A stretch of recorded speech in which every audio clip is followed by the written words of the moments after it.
नमस्कार दोस्तों, विद्या शक्ति एजुकेशन के ऑनलाइन प्लेटफॉर्म पर सभी मित्रों का हार्दिक स्वागत और अभिनंदन है।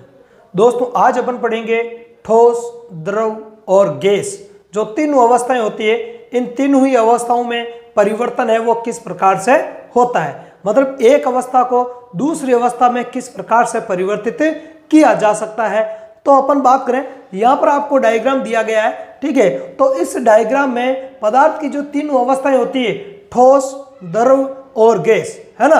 ठोस, द्रव और गैस तीनों ही अवस्थाओं में किस प्रकार से परिवर्तन देखने को मिलता है, ठीक है। और परिवर्तन की जो प्रक्रियाएं होती है उनको क्या कहता है, तो उसको दर्शाया गया है। आगे बात में जैसे बात करें, पहले सबसे ऊपर लिखा हुआ द्रव, तो द्रव इधर साइड में लिखा हुआ ठोस और उधर लिखा हुआ आपके गैस। तो द्रव अवस्था को ठोस अवस्था में बदलने का जो प्रक्रम होता है उसको अपन बोलते हैं हिमनन। क्या बोलते हैं? हिमनन, ठीक है। इसके अतिरिक्त ठोस को वापस द्रव अवस्था में बदलते हैं तो उस प्रक्रिया को अपन बोलते हैं संगलन। क्या बोलते हैं? संगलन, है ना। ठोस गल जाता है, संगलन का मतलब गलकर द्रव अवस्था में बदल जाता है, ठीक है। अभी उदाहरणों के द्वारा इसको अपन समझेंगे। इसके अलावा बात करें तो द्रव अवस्था को अपन गर्म करेंगे और भाप में बदल देंगे तो उसको अपन बोलते हैं भाप या गैस अवस्था में, ना। जैसे जल है तो जल को अपन गर्म करेंगे तो वो भाप में बदल जाएगा, है ना।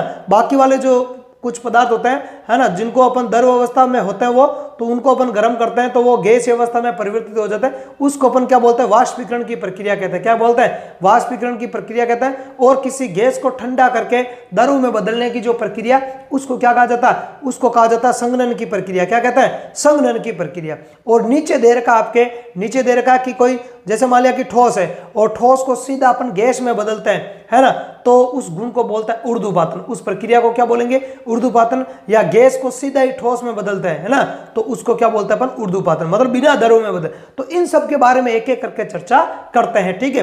तो पहली बात तो अपन बात करें ताप परिवर्तन की। ताप व दाब परिवर्तन द्वारा, ताप व दाब परिवर्तन के द्वारा किसी भी पदार्थ की जो अवस्था है वो परिवर्तित की जा सकती है ना। ध्यान रखना है, ये जो अवस्थाओं में जो परिवर्तन होता है, इन अवस्थाओं में परिवर्तन हम कैसे कर सकते हैं? एक तो हम ताप में परिवर्तन और एक दाब में परिवर्तन, इन दो घटकों में अगर अपन परिवर्तन कर देते हैं तो पदार्थ की जो अवस्थाएं होती है वो एक दूसरे में अंतः परिवर्तित हो जाती है, चेंज हो जाती है, ठीक है। तो इसी को अपन देखते हैं। तो ध्यान रखना है, पदार्थ की अवस्था बदली जा सकती है। मान लिया कि यही क्वेश्चन आ गया, ये क्वेश्चन आ गया कि पदार्थ की अवस्थाएं बदली जा सकती है। पदार्थ की अवस्थाएं बदली जा सकती है, अवस्थाएं बदली जा सकती है। अब आपको ऑप्शन मिलेंगे तो उसमें आपको ध्यान रखना है पदार्थ की जो अवस्था है वो कैसे बदल सकते हैं अपन? ताप और दाब दोनों में परिवर्तन के द्वारा। तो इसका जो राइट आंसर रहेगा आपके जो ऑप्शन में, तो उसमें लिखा हुआ मिलेगा आपको ताप व दाब। ताप व दाब दोनों में परिवर्तन के द्वारा, दोनों में परिवर्तन के द्वारा, ठीक है, दोनों में परिवर्तन के द्वारा। कैसे? जैसे आप देखो, जैसे अपन बात करें तो जैसे जल है तो जल को अपन गर्म करेंगे। गर्म करने का मतलब क्या हो गया? हम उसका ताप बढ़ा रहे हैं। जैसे मान लिया कि अपन जल की बात करें, किसकी बात करें? जल की बात करें, तो जल को हम गर्म कर रहे हैं। जल को क्या कर रहे हैं? जल को गर्म करेंगे तो वो जल किस में बदल जाएगा? गर्म करने पर ये वाष्प में चेंज हो जाएगा। किस में चेंज हो जाएगा? वाष्प में। तो यहां हम जल के तापमान में क्या कर रहे हैं? परिवर्तन कर रहे हैं। जल के तापमान में क्या कर रहे हैं? परिवर्तन कर रहे हैं, ठीक है। या आप वाष्प को ठंडा करोगे तो वापस ये जल में बदल जाएगी। जल को और ज्यादा ठंडा करोगे तो वो बर्फ में बदल जाएगा। तो क्या परिवर्तन कर रहे हो आप? ताप में परिवर्तन कर रहे हो। किस में परिवर्तन कर रहे हो? ताप में परिवर्तन कर रहे हो। इसी प्रकार जैसे मैंने जब एलपीजी और सीएनजी के बारे में पढ़ाया था आपको, है ना, एलपीजी, तो वहां पे कंप्रेस्ड दाब लगा, कंप्रेस्ड कैसे करते हैं? दाब लगाकर, है ना।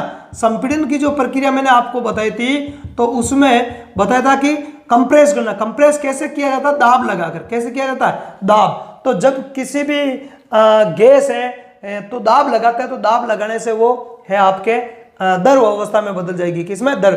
ऐसे ही द्रव को गैस में भी बदला जा सकता है। तो ताप और दाब में परिवर्तन करके पदार्थों की अवस्था में परिवर्तन किया जा सकता है। आगे बात समझ में? ठीक है। तो अलग अलग अवस्था परिवर्तन होता है, कैसे दाब में परिवर्तन, कैसे ताप में परिवर्तन, उनको भी अपन आगे के वीडियो में देखेंगे, आगे की क्लासों में देखेंगे, डिटेल्स है, ठीक है।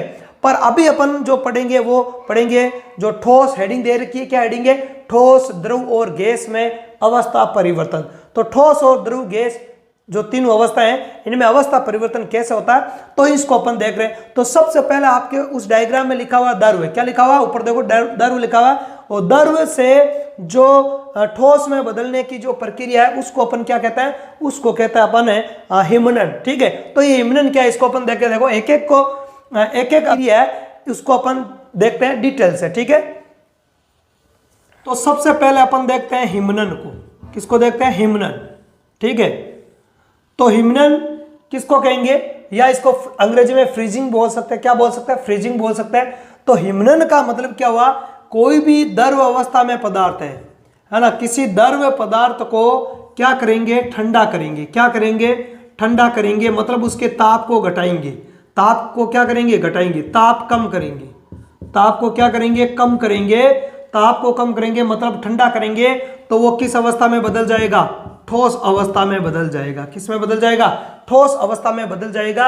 यही जो प्रक्रिया है वो हिमनन के नाम से जानी जाती है, किसके नाम से जानी जाती है, हिमनन के नाम से जानी जाती है। एक एग्जाम्पल की उदाहरण लेते हैं अपन एग्जाम्पल का। तो जैसे मान लिया कि जल है, ठीक है, तो जल है, तो ये जल किस अवस्था में है, द्रव अवस्था में, किस अवस्था में है, द्रव अवस्था में, और इसको हम ठंडा करेंगे तो ये किस में बदल जाएगा, बर्फ में बदल जाएगा, किस में बदल जाएगा, बर्फ में बदल जाएगा। तो यहाँ जो जल की अवस्था है वो क्या, द्रव अवस्था है, और ये बर्फ में बदल गया तो ये अवस्था कौन सी हो गई, ठोस अवस्था हो गई। आगे बात सुन, क्या किया हमने किया इसको ठंडा किया, क्या किया, इसको ठंडा, मतलब ताप इसका कम किया। तो ये जो प्रोसेस है यही क्या कहलाएगा, हिमनन कहलाएगा, क्या कहलाएगा, हिमनन कहलाएगा। आगे बात सुन, तो द्रव को ठोस में बदलने की प्रक्रिया को क्या कहते हैं, हिमनन। अरे इसका ट्रिक, इसका जैसे मैं ट्रिक बताऊं आपको, तो ट्रिक क्या हो जाएगा, जैसे हिम का मतलब क्या होता है, हिम का मतलब अपन बर्फ से लेते हैं, क्या लेते हैं, बर्फ से। तो पानी को बर्फ में बदलना, ऐसा ट्रिक बना लो भाई। हिम का मतलब क्या होता है, हिमनन, बर्फ बनना, पानी से बर्फ बन गया हिमनन, बस। अर्थात पानी क्या है, पानी द्रव और बर्फ क्या है, ठोस। तो द्रव को ठोस में बदलने की क्रिया हिमनन, बस इतना सा है। आगे देखो, अगली प्रक्रिया की बात करें तो अगली जो भौतिक प्रक्रिया उसका नाम है संगलन, है ना। ये सब भौतिक प्रोसेस है, ध्यान रखना है, एक भी इसमें रासायनिक प्रोसेस नहीं है ना। तो ये अगर संगलन, तो संगलन की बात करें, संगलन क्या होता है, संगलन देखो, तो इसका ट्रिक कैसे बनाओगे, इसका ट्रिक देखो, इसके ट्रिक में आपको क्या याद रखना, ट्रिक में यह गलन, पिचारण, गलन, गलना, है ना। इसका ट्रिक ऐसे याद रख सकते हो, गलना, गलना। तो कौन गलेगा, जो ठोस है। अरे द्रव कैसे गलेगा भाई लोगों, है ना, द्रव तो ऑलरेडी गला हुआ है।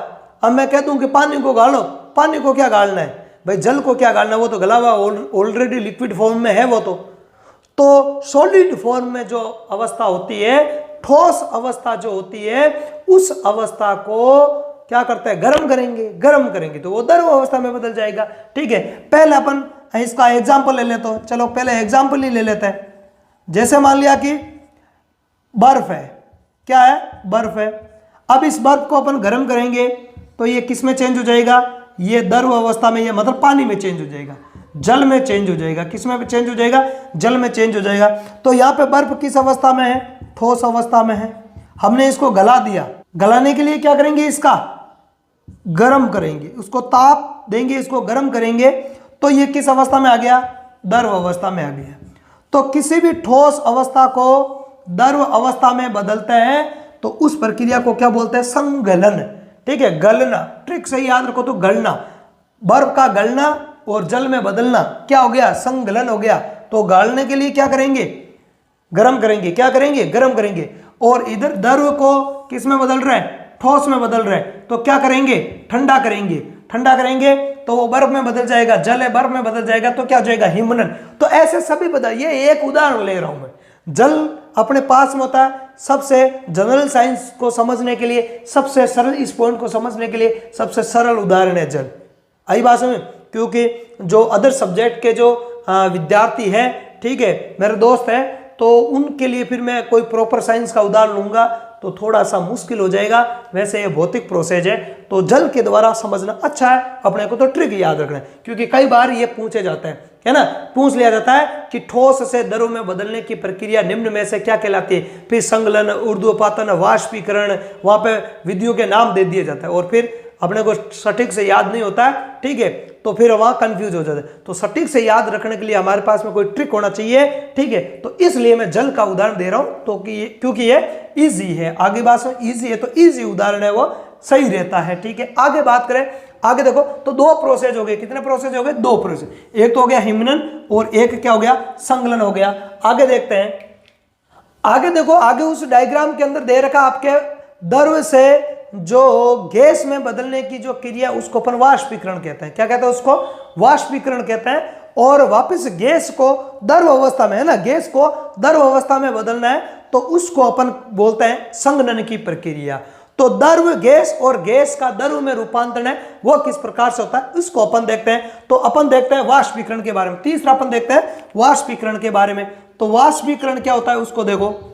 वाष्पीकरण वैसा आप जानते ही है वाष्पीकरण के बारे में, तो ये तो नॉर्मल चीज है, ठीक है।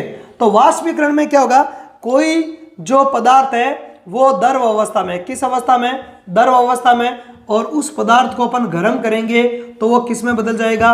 गैस में बदल जाएगा या वाष्प में बदल जाएगा, है ना। पानी की बात करें तो वाष्प में बदल जाएगा। तो इस प्रक्रिया में ये क्या? ये है द्रव, ठीक है, और ये किस में बदल गया? गैस में बदल गया। कब बदलेगा? जब इसको अपन गर्म करेंगे। जब इसको क्या करेंगे?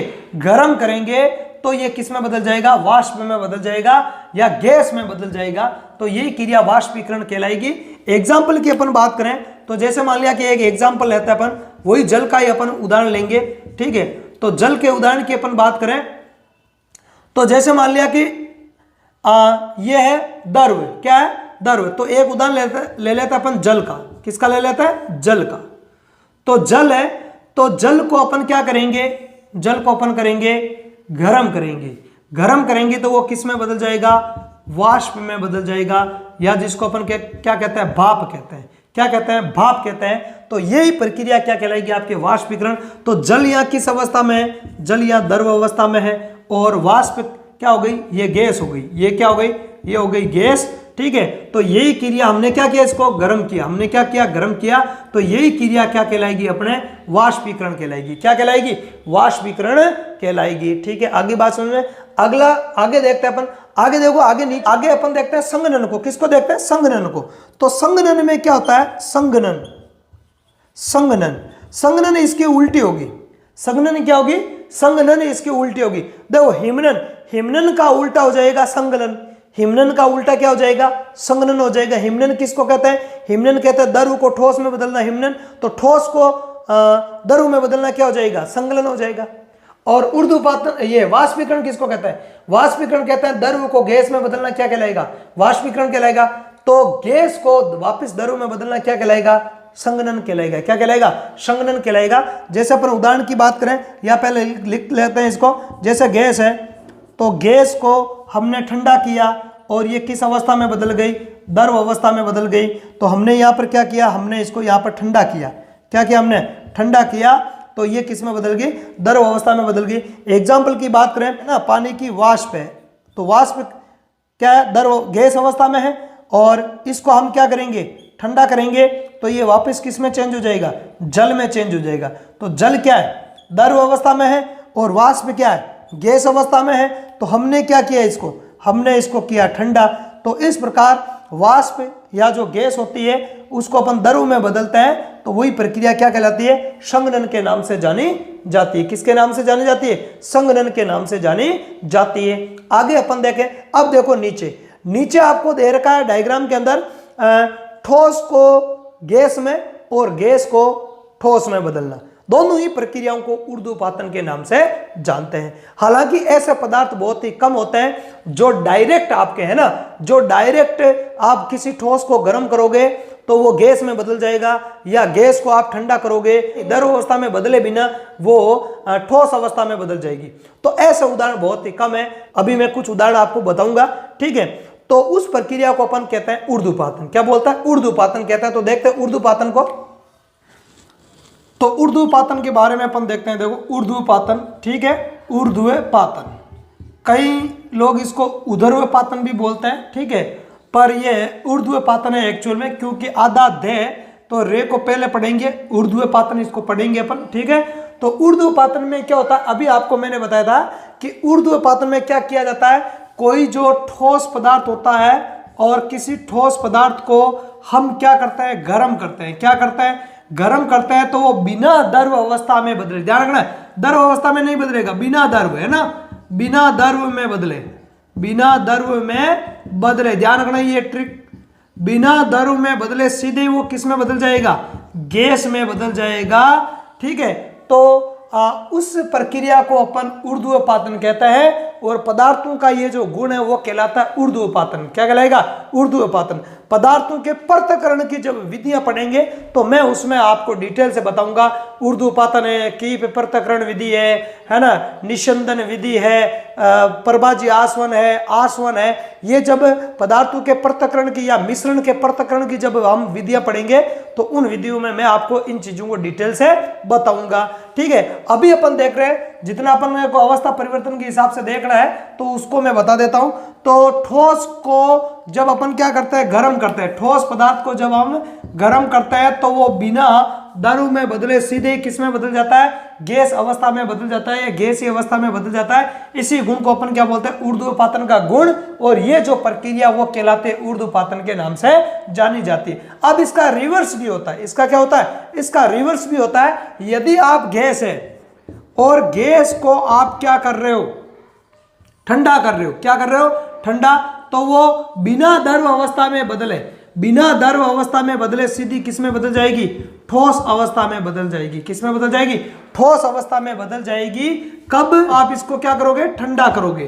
तो किसी गैस को ठंडा करने पर वो बिना द्रव में बदले सीधे ही ठोस में बदल जाती है, या फिर किसी ठोस को गर्म करने पर वो बिना द्रव में बदले सीधा ही गैस में बदल जाता है। तो इस प्रक्रिया को क्या बोलते हैं, ऊर्ध्वपातन बोलते हैं। क्या बोलते हैं? ऊर्ध्वपातन बोलते हैं। क्योंकि ज्यादातर जो पदार्थ है, किसी ठोस को गर्म करोगे तो पहले वो द्रव अवस्था में बदलेगा, और ज्यादा गर्म करोगे तो वो गैसीय अवस्था में बदलेगा, या फिर किसी गैसीय पदार्थ को आप ठंडा करोगे तो पहले वो द्रव अवस्था में बदलेगा, और ज्यादा ठंडा करोगे तो वो फिर ठोस अवस्था में बदलता है। तो इस प्रकार से अवस्था परिवर्तन है वो एक क्रम से चलता है। अवस्था परिवर्तन कैसे चलता है? एक क्रम से चलता है। पर कुछ ऐसे पदार्थ होते हैं जो ठोस अवस्था में होते हैं, तो आप उनको गर्म करोगे तो वो बिना द्रव में बदले सीधे गैस में बदल जाएंगे, या फिर उनकी गैस जो होती है, उनकी गैस को ठंडा करोगे तो वो बिना द्रव में बदले सीधे ठोस में बदल जाती है। तो उस गुण को बोलते हैं ऊर्ध्वपातन का गुण, और ये प्रक्रिया क्या कहलाएगी, ऊर्ध्वपातन कहलाएगी। तो यहाँ पर मैं कुछ एग्जांपल्स दे देता हूं आपको, ठीक है, याद रखना है। और यही पॉइंट है वो इंपॉर्टेंट है, ध्यान रखना। ये जो पॉइंट है सबसे इंपॉर्टेंट पॉइंट यही है, ध्यान रखना। कई बार इसके सवाल है वो पूछे जाता है। तो एग्जाम्पल की बात करें तो जैसे एक तो कपूर में ऊर्ध्वपातन का गुण पाया जाता है। एक आपके क्या होता है, नौसादर। क्या होता है? नौसादर, जिसको अपन अमोनियम क्लोराइड भी बोलते हैं। क्या बोलते हैं? नौसादर को क्या बोला जाता है? Ammonium chloride. ध्यान रखना, इसी को बोला जाता है अमोनियम क्लोराइड। अमोनियम क्लोराइड किसको बोलते हैं? नौसादर को बोलते हैं। और इसका जो सूत्र होता है वो होता है NH4Cl। तो इसमें भी ऊर्ध्वपातन का गुण पाया जाता है। इसके अलावा एक उदाहरण दूं तो नेफ्थलीन है ना, नेफ्थलीन, इसमें भी ऊर्ध्वपातन का गुण पाया जाता है। और इसके अलावा बात करें तो जो एंथ्रासीन है उसमें भी ये गुण पाया जाता है, एंथ्रासीन। तो एंथ्रासीन है, इसके अलावा एंथ्रासीन, नेफ्थलीन, अमोनियम क्लोराइड जिसको नौसादर बोलते हैं, NH4Cl इसका सूत्र है, और कपूर। ये चार इंपॉर्टेंट ऐसे पदार्थ है जिनमें ऊर्ध्वपातन का गुण पाया जाता है। और हमेशा इन्हीं चार में से कोई एक उदाहरण पूछ लिया जाता है। और यहाँ से प्रश्न आता है कि निम्न में से किसमें ऊर्ध्वपातन का गुण पाया जाता है। ऑप्शन आपको चार दिए होंगे, उनमें इनमें से कोई ना कोई एक उदाहरण 100% दिया हुआ रहता है। ज्यादातर कपूर और नौशादर का उदाहरण है वो ज्यादा दिया हुआ रहता है, ठीक है, ये कम में दिए होते हैं। लेकिन जब आ जाए कि निम्न में से किसमें उर्दूपातन का गुण है वो पाया जाता है, और 3 ऑप्शन में ये दे रखे हैं और चौथे ऑप्शन में दे रखा कि उपयुक्त सभी, तो फिर उपयुक्त सभी में है वो ये उर्दूपातन का गुण पाया जाता है। तो ये पदार्थ है जिनमें उर्दूपातन का गुण पाया जाता है। तो यहां पर हम ताप और दाब में परिवर्तन करके पदार्थ की जो ठोस, द्रव और जो गैस अवस्थाएं हैं इनमें अपन परिवर्तन कर सकते हैं। कैसे कर सकते हैं? 5 प्रक्रियाओं के द्वारा परिवर्तन कर सकते हैं। एक आपको बताई थी, कौन सी बताई थी? हिमनन बताई थी। दूसरी कौन सी बताई थी? संघनन बताई थी। तीसरी कौन सी बताई थी? वाष्पीकरण बताई थी। चौथी कौन सी बताई थी? एक संकलन भी बताई थी, ठीक है। और 5वीं है वो आपके उर्दूपातन है। कौन सी है? उर्दूपातन है। तो 5 प्रक्रियाओं के द्वारा जो पदार्थ की जो भौतिक अवस्था होती है उनको एक दूसरे में परिवर्तित किया जा सकता है, ठीक है। तो ये क्लास आपको कैसी लगी? यदि आपको क्लास अच्छी लगी है, ठीक है, तो कमेंट करना है और वीडियो को लाइक भी करना है और अपने दोस्तों में ज्यादा से ज्यादा इसको शेयर करना है। चैनल पर यदि आप नए हो तो चैनल को सब्सक्राइब और लाइक करना है और बेल वाला आइकन को भी प्रेस करना है, ताकि जैसे मैं कोई वीडियो अपलोड करूं उसका नोटिफिकेशन आपको हाथों हाथ मिल जाए। और आप हमारे टेलीग्राम चैनल से भी जुड़ सकते हो, जिसका लिंक है वो चैनल के अबाउट सेक्शन में या चैनल पेज पर दिया हुआ है। तो इस क्लास में इतना ही। धन्यवाद। जय हिंद।